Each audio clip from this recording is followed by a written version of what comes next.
13వ తారీఖున శ్రీహరికోటకి ఏపీ ఉప ముఖ్యమంత్రి జనసేన అధినేత పవన్ కళ్యాణ్ రానున్నారు.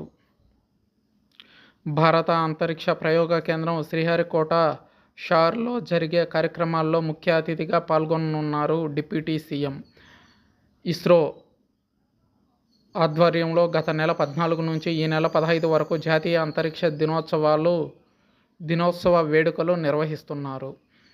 ఈ వేడుకల్లో పవన్ పాల్గొని ప్రసంగిస్తారు. ఈ వేడుకలకు ఒడిశా, పుదుచ్చేరి, తమిళనాడు, గుంటూరులలో గతంలో నిర్వహించిన విషయం తెలిసిందే. ఈసారి ప్రత్యేకంగా ఇస్రో ఆధ్వర్యంలో శ్రీహరికోటలో నిర్వహించనున్నారు.